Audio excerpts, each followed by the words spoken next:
नमस्कार, मैं हूँ आपके साथ हिमानी नैथानी। आप सभी का स्वागत है हमारे इस खास पेशकश में, जिसमें आज हम बात करेंगे कर्ज मुक्ति की। जी हाँ, आजकल ज्यादातर आदमी किसी न किसी कर्ज के तले दबा हुआ है।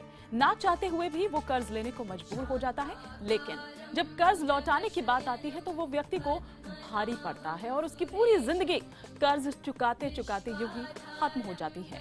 तो आज हम करेंगे इसी मुद्दे पर चर्चा और आपको बताएंगे कि आपको इस कर्ज से कैसे मुक्ति मिल सकती है। और इसे बताने के लिए हमारे साथ हमेशा की तरह मौजूद हैं देश के जाने माने ज्योतिष आचार्य श्री वैभवनाथ शर्मा जी। आचार्य जी, बहुत बहुत स्वागत है। जय श्री कृष्ण। तो आचार्य जी, क्यों ना चाहते हुए भी व्यक्ति कर्ज के नीचे आखिर दब जाता है और ऐसा क्यों होता है? थोड़ा सा हमारे दर्शकों को ये समझाइए कि आखिर क्यों, क्या ऐसी कोई खास दोष या कोई खास वजह?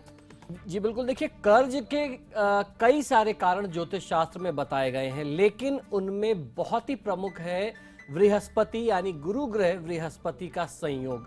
यदि कुंडली में गुरु ग्रह का कोई दोष हो तो विवाह के अलावा भाग्य संबंधी नाना प्रकार की परेशानियां व्यक्ति अपने जीवन में अनुभव करने लगता है। गुरु ग्रह के दोषों की शांति के लिए गुरुवार की तिथि बहुत ही विशेष मानी जाती है। अगर यदि आप गुरुवार के दिन कुछ खास उपाय करें तो आपको बहुत अच्छा लाभ मिल सकता है, जिससे आपके कुंडली के नाना प्रकार के दोष जो बृहस्पति द्वारा जनित हैं वह शांत हो जाते हैं। ऐसे ही कर्ज भी आपके ऊपर अगर बहुत ज्यादा हो गया है तो इसमें भी आपकी कुंडली के ग्रहों के दोषों की बहुत बड़ी भूमिका होती है। इन ग्रह दोषों के दूर होने से आपके ऊपर जो कर्ज का भार चढ़ता जा रहा है वो बहुत ही शीघ्र दूर हो जाता है। बस आपको उसके लिए मेरे द्वारा बताए हुए कुछ आसान से उपाय करने होंगे। आज हम लोग आपकी राशि के अनुसार कुछ विशेष उपाय लेकर के आए हैं, जिसे यदि आप करें तो आपके भाग्य में यदि बृहस्पति देवता के कारण कोई बाधा आ रही है, कर्ज की स्थिति आ रही है, तो उससे आप बहुत आसानी से मुक्ति पा सकते हैं। चलिए, तो वैसे मेरे कहने से पहले आचार्य जी बता चुके हैं कि आज हम राशि के अकॉर्डिंग बात करेंगे कि आखिर क्या करें क्या ना करें। अगर किसी के लिए शुभ है या किसी के लिए अगर गलत है, खराब है, तो उसका क्या प्रभाव पड़ता है। सबसे पहले हम यहाँ पर जान लेते हैं कि कर्ज उतारने के लिए मेष राशि पर अगर देखें तो क्या कुछ प्रभाव पड़ता है। सबसे पहले आचार्य जी मेष राशि की बात करते हैं। जी बिल्कुल, देखिए मेष राशि वाले जातक लोगों के लिए बहुत ही सरल और बहुत ही सटीक उपाय लेकर के मैं आया हूँ। आपको करना यह है कि हर गुरुवार यानी बृहस्पतिवार को, थर्सडे को, भगवान शिव को यानी महादेव जी को बेसन के लड्डुओं को आपको भोग लगाना है। इस उपाय को नियमित रूप से करते रहने से आपके कुंडली में गुरु ग्रह से संबंधित जो दोष हैं, आपके जीवन में जो भी आर्थिक समस्या चल रही है, खासतौर पर कर्ज से संबंधी जो समस्या है, धन से जुड़ी हुई जो भी आपकी प्रॉब्लम्स हैं, इन सभी फाइनेंशियल प्रॉब्लम को आप बहुत आसानी से दूर कर सकते हैं। इसके बाद अब हम लोग चर्चा कर लेते हैं वृषभ राशि की। वृषभ राशि वाले जातक लोगों को गुरुवार को गुरु ग्रह के लिए आपको व्रत रखने का प्रयास करना चाहिए और ध्यान रखना है कि जब आप व्रत और साधन करते हैं तो खासतौर पर गुरुवार के दिन आप पीले वस्त्र धारण करें, यानी पीले कपड़े पहने, बिना नमक का आप भोजन करें और भोजन में पीले रंग का पकवान, खासतौर पर बेसन से बने हुए पकवान आपको जरूर ग्रहण करने चाहिए। बेसन के लड्डू, आम, केले, दूध इत्यादि आप अपने व्रत के भोजन में शामिल कर सकते हैं। इसके बाद चर्चा आ जाती है मिथुन राशि की। ये क्रम है, मिथुन राशि वाले जातक लोगों को गुरु ग्रह बृहस्पति की प्रतिमा या फोटो के समक्ष बैठ करके पीले कपड़े पर आपको उनको विराजित करना है, स्थापित करना है और उस पर स्थापित करके आप उनका नियम से पूजन करें। अपनी पूजा में केसरिया चंदन, पीले अक्षत यानी पीले चावल हल्दी में या केसर में रंगे हुए, पीले पुष्प और प्रसाद और भोग इत्यादि के साथ साथ पीले पकवान और उसके साथ जो आपको पीले फल अगर मिल जाते हैं तो बहुत उत्तम होता है। आपको पीले फल भी उनको निवेदित करने चाहिए।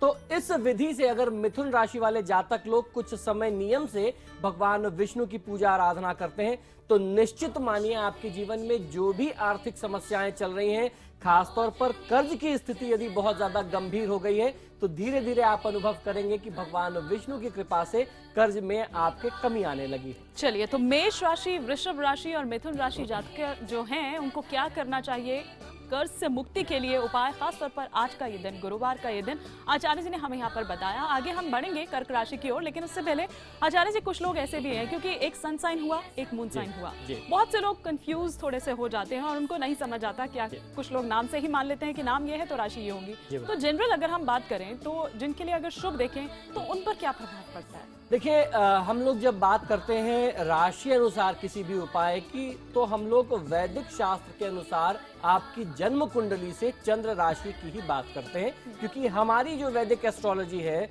जो वैदिक ज्योतिष शास्त्र है, वह चंद्र कुंडली के आधार पर आपकी राशि को निर्धारित करता है।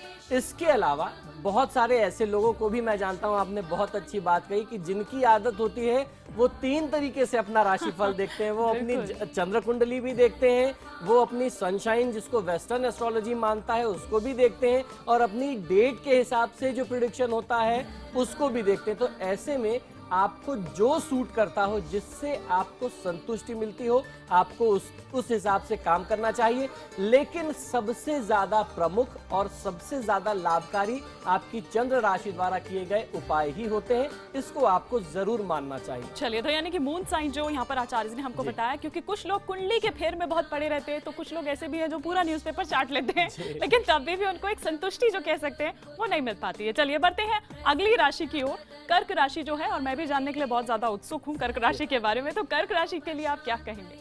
कर्क राशि वाले जातक लोगों के लिए मैं गुरु ग्रह बृहस्पति का आपको एक बहुत सरल और प्रभावशाली मंत्र बता रहा हूं। यह मंत्र है ओम वृम बृहस्पतये नमः। इस मंत्र को आपको नियमित रूप से 108 बार जाप करना है। अगर आप इस मंत्र को नियमित रूप से जाप करते रहें, तो जैसे अब हिमानी है, तो हिमानी का बृहस्पति उनके तेज से दिखता है कि बहुत ही मजबूत है, तो इससे आपको और इसको शुभ बनाने में, बलि बनाने में लाभ मिलेगा। आपके जीवन में किसी भी प्रकार की कोई समस्या नहीं आएगी। ज्ञान, धन, सामाजिक मान सम्मान, पद प्रतिष्ठा आप नियमित रूप से प्राप्त करते रहेंगे। इसके बाद बारी आ जाती है सिंह राशि की। सिंह राशि वाले जातक लोगों को गुरु ग्रह से जुड़ी हुई पीली वस्तुओं का दान नियमित रूप से गुरुवार के दिन में जरूर करना चाहिए। पीली वस्तुओं में सबसे पहले आती है हल्दी, चने की दाल, आम का जो फल होता है वो, और जिसका सामर्थ्य हो वो स्वर्ण दान भी कर सकता है। दान के लिए जो सोना मिलता है वो बहुत छोटा सा टुकड़ा होता है और बहुत महंगा नहीं होता। आप कम से कम 16 गुरुवार को जब दान करें तो उनमें किसी एक गुरुवार में स्वर्ण का दान कर सकते हैं। स्वर्ण दान का अपना महात्मा होता है, तो सिंह राशि वाले जातक लोगों को ये दान करना बहुत अच्छा लाभ दे सकता है। इसके बाद बारी आ जाती है कन्या राशि वाले जातक लोगों को। कन्या राशि वाले जातक लोगों को करना ये चाहिए कि गुरुवार को सूर्योदय से पहले आप उठ जाएं।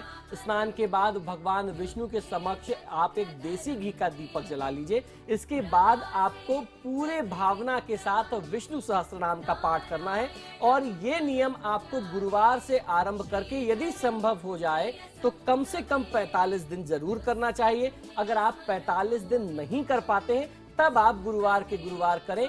आप थोड़े ही समय में अनुभव करने लगेंगे कि आपके जीवन में जितनी भी समस्याएं थी वह किसी भी प्रकार की हो समाप्त होने लगी हैं, उनमें कमियां आने लगी हैं।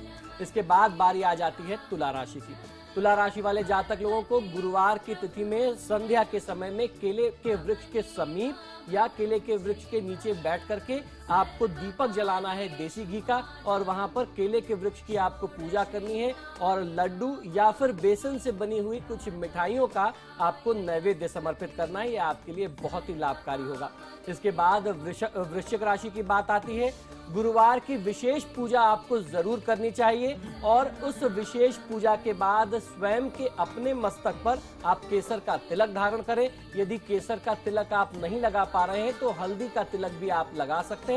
और जिस तरीके से मैंने तुला राशि वाले जातक लोगों को बताया है कि केले के वृक्ष की पूजा करनी चाहिए, वो ही नियम अगर वृश्चिक राशि वाले जातक भी करते हैं और उसके अलावा केसर या हल्दी का तिलक धारण करते हैं तो आपको बहुत अच्छा लाभ मिलेगा। सामाजिक मान प्रतिष्ठा के साथ साथ आर्थिक समस्याएं तो कम होंगी ही, और आपके ऊपर कर्ज का जो बोझ है वो भी उतरने लगेगा। चलिए, और आगे हम बात करेंगे धनु, मकर, कुंभ और मीन राशि के जातकों की। लेकिन उससे पहले आचार्य जी, आपने यहाँ पर केले के वृक्ष की पूजा करने के लिए जैसे कहा, अमूमन सुनते हैं हम थर्सडे का व्रत जो भी रखते हैं लोग, लेकिन ये दिन एक ऐसा है जब साईं बाबा को भी कुछ लोग मानते हैं। ये दिन एक ऐसा है जब विष्णु भगवान को भी मानते हैं, लेकिन थोड़ा सा फिर वही कंफ्यूजन कि वो नहीं समझ पाते हैं, क्योंकि उनको ये लगता है कि थर्सडे का व्रत है, चाहे आप साईं की पूजा करिए चाहे आप विष्णु की पूजा करिए, तो दोनों की एक ही तरह से पूजा अर्चना। जैसे केले की पूजा की बात आपने कही, या बेसन के लड्डू, क्योंकि उसमें भी बहुत ज्यादा फर्क कुछ ऐसा नहीं होता, तो थोड़ा सा ये विधि विधान भी हमको बताइए। जी बिल्कुल, देखिए गुरुवार का जो दिन होता है वो स्वयं को अपने आप को खुद से अपने नाम से घोषित कर देता है।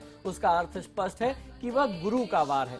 हम लोग ज्योतिष शास्त्र में कहते हैं गुरु ग्रह बृहस्पति, देव गुरु बृहस्पति बताया गया, समस्त देवताओं के गुरु हैं। और आज के समय में कलयुग में अगर किसी को साक्षात गुरु मानते हैं तो साईं भगवान को मानते हैं, साईं बाबा को मानते हैं। तो ऐसे में अपने गुरु की पूजा का दिन होता है, और जब गुरु की पूजा करें और कुंडली में गुरु खराब हो तो आपको बहुत अच्छा लाभ नहीं मिल पाएगा। वो गुरु कोई भी हो सकता है। जी बिल्कुल, वो गुरु कोई भी हो सकता है। तो आप अपने गुरु की पूजा करने के साथ साथ यदि आप भगवान विष्णु की और गुरु ग्रह बृहस्पति को प्रसन्न करना चाहते हैं तो ये जो उपाय मैं बता रहा हूं आपको जरूर करना चाहिए। इससे आपके गुरु की जो कृपा है उसमें भी वृद्धि होगी और आपकी कुंडली में जो दोष हैं उनमें भी कमी आएगी, तो आपका जीवन सुखमय निश्चित तौर पर बनेगा। बिल्कुल। और कर्ज मुक्ति के उपाय भी हम यहाँ पर लगातार जान रखे हैं आचार्य जी से, राशि के अकॉर्डिंग कि क्या कुछ प्रभाव पड़ता है। लेकिन ऐसा नहीं है, हम इन जनरल भी यहाँ पर बात कर रहे हैं, जानेंगे एक छोटे से ब्रेक के बाद।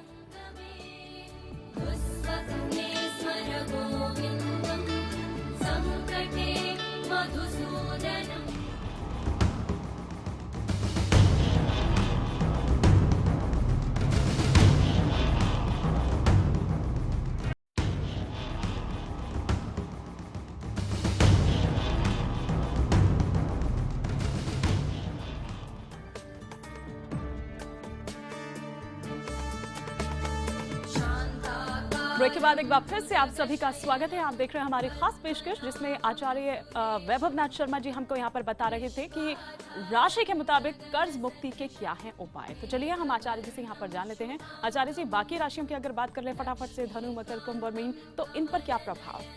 जी बिल्कुल, देखिए धनु राशि वालों के लिए जो मैं उपाय बताने जा रहा हूं, यदि आप इस उपाय को अपने जीवन में अपनाते हैं तो बृहस्पति से संबंधित कोई भी समस्या आपके जीवन में आपको प्रभावित नहीं कर सकती है।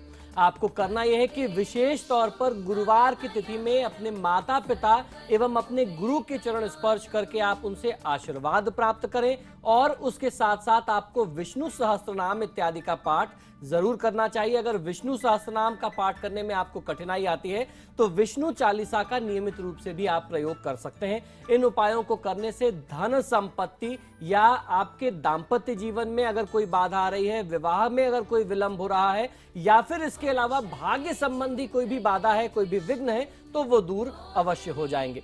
इसके बाद बारी आ जाती है मकर राशि की। मकर राशि वाले जातक लोगों को गुरुवार की तिथि में संध्या के समय में केले के वृक्ष के आगे दीपदान करके किसी न किसी प्रकार की कोई मिठाई आपको निश्चित तौर पर अर्पित करनी चाहिए। अगर आप ये चढ़ा सकते हैं तो बहुत अच्छा है, और प्रयास करना चाहिए कि गुरुवार की तिथि में बेसन के मोदक या बेसन से बने हुए मिष्ठानों का प्रयोग करें, और ज्यादा से ज्यादा मिष्ठान वितरण करने पर आपको ध्यान रखना चाहिए। जो आप भोग समर्पित करते हैं वो स्वयं तो ग्रहण करें ही करें, किसी भी विष्णु मंदिर या शिव मंदिर में जाकर के भोग लगा करके गरीब और असहाय लोगों में, छोटे बच्चों में अगर आप प्रसाद वितरण करते हैं तो ये आपके लिए स्वयं के लिए बहुत ज्यादा कल्याणकारी हो सकता है। इसके बाद बारी आ जाती है कुंभ राशि की। गुरुवार के दिन पीले रंग के वस्त्र आप किसी ब्राह्मण और ब्राह्मणी के जोड़े को अगर उपहार के तौर पर भेंट स्वरूप दान करते हैं तो आपको इसका बहुत अच्छा लाभ मिलेगा। आपके जीवन में बृहस्पति से संबंधित कोई भी समस्याएं आपको परेशान नहीं कर सकेंगी। इसके बाद बारी आ जाती है मीन राशि की। मीन राशि वाले जातक लोगों को गुरुवार के दिन रुपए पैसे के लेन देन में बहुत ज्यादा सावधानी रखनी है। बहुत संभल करके रुपए पैसे का लेन देन करें, और यदि आपके पास अगर कोई व्यक्ति इस दिन धन मांगने आता है तो आप अगर उसको अपनी खुशी से उधार दे भी देते हैं तो ये समझ लीजिए कि आपके ऊपर जो धन की स्थिति है वह बहुत खराब होती जाएगी। आपका गुरु और कमजोर होगा। आर्थिक समस्याओं में आप सिर्फ कर्ज दे देने से घिर जाएंगे और आर्थिक समस्याएं दिन पे दिन बढ़ती चली जाएंगी। तो आपको अपने रुपए पैसे के लेन देन की जो आदतें हैं उसमें ध्यान दे करके परिवर्तन करना है, और ओम नमो नारायणाय का मंत्र जो है आप नियमित रूप से जाप करते रहें। आपकी राशि के लिए भगवान बृहस्पति जो हैं, गुरु ग्रह बृहस्पति आपकी राशि के स्वामी भी हैं, तो उनके देवता भगवान विष्णु की पूजा आराधना आपको जरूर करनी है। तो ओम नमो नारायणाय का मंत्र आपके लिए बहुत चमत्कारी सिद्ध होगा। चलिए, तो मीन राशि वाले ध्यान से सुन ही लिया होगा कि थोड़ी सी सावधानी बरतने की जरूरत है। आप कुछ अच्छा तो जरूर करने चलेंगे, लेकिन हो सकता है कि वो आप पर ही उल्टा पड़ जाए। जैसे कि आचार्य जी ने कहा है, कर्ज देते टाइम थोड़ा सा सावधानी बरते गुरुवार की। बिल्कुल आचार्य जी, लेकिन बृहस्पति की अगर हम बात कर ही रहे हैं तो बृहस्पति अगर शुभ हो तो क्या कुछ लाभ उसके हो सकते हैं, और अगर खराब हो तो क्या हानि उठानी पड़ सकती है? जी बिल्कुल, देखिए गुरु ग्रह बृहस्पति कहा गया है। गुरु जो होता है वह ज्ञान का कारक होता है, तो उसी प्रकार से जितने भी ज्ञान हैं जिसको विजडम कहते हैं अंग्रेजी में, इस ज्ञान का कारक बृहस्पति को ही माना गया है। तो अगर किसी जातक का बृहस्पति बहुत अच्छा होता है तो व्यक्ति ज्ञानी होता है और जीवन में बहुत उत्थान को प्राप्त करता है, सफलता को प्राप्त करता है, सामाजिक मान सम्मान को प्राप्त करता है। ऐसा कहते हैं कि जिसका बृहस्पति मजबूत हो उसको राज सम्मान प्राप्त होता है। तो इस तरीके के लाभ आपको मिल सकते हैं। आर्थिक समस्याएं आपके जीवन में कभी नहीं आएंगी। पुरुषों के लिए बृहस्पति धन कारक होता है, तो जिन लोगों के लिए बृहस्पति शुभ है उनकी आर्थिक स्थिति बहुत समृद्ध रहती है। अब बात आ जाती है अशुभ बृहस्पति की। जिन लोगों की कुंडली में बृहस्पति के अशुभ संयोग बन रहे हैं उनके जीवन में नाना प्रकार की समस्याएं आती हैं। ज्ञान अर्जन करने में किसी न किसी प्रकार के विघ्न और बाधा का सामना करना पड़ता है। पढ़ाई के समय में किसी भी लेवल में, आप चाहे बचपने की बात कर लें, स्कूल लेवल में बात कर लें या कॉलेज लेवल में बात कर लें, किसी न किसी कारण से कोई विघ्न, कोई ब्रेक, कोई गैप जरूर आ जाता है। और जब आपका ज्ञान पूरा नहीं होगा तो जीवन में आप अच्छे से व्यापार नहीं कर पाएंगे, अच्छे से नौकरी नहीं कर पाएंगे, कहीं आपको मान सम्मान, पद प्रतिष्ठा जैसा आप चाहते थे वैसा नहीं मिलेगा। तो जीवन में सुख का अभाव इन्हीं कारणों से आने लगता है। और जब इस तरीके के अभाव हो तो निश्चित तौर पर मां लक्ष्मी भी आपसे रूठ जाती हैं, आर्थिक समस्याएं भी आपके जीवन में फिर आने लगती हैं। तो इस तरीके की बाधाएं आती हैं। महिलाओं के लिए कहा जाता है बृहस्पति जो होते हैं वो पति कारक होते हैं। तो जिन महिलाओं की कुंडली में अशुभ बृहस्पति का संयोग हो उनके जीवन में आर्थिक समस्या के साथ साथ सबसे बड़ी समस्या आती है दाम्पत्य जीवन में सुख का अभाव या फिर विवाह में विलंब की स्थिति। तो इन उपायों को करके आप इन सभी प्रकार के कष्टों से बच सकते हैं। चलिए, बहुत बहुत शुक्रिया आचार्य जी। लक्ष्मी जी भी नहीं रूठेगी, जिस तरह के उपाय आज आपने हमको बताए हैं। बहुत बहुत शुक्रिया हमारे साथ जुड़ने के लिए, हमारे इस खास कार्यक्रम में आने के लिए। और इसी के साथ हमारी इस पेशकश में फिलहाल इतना ही।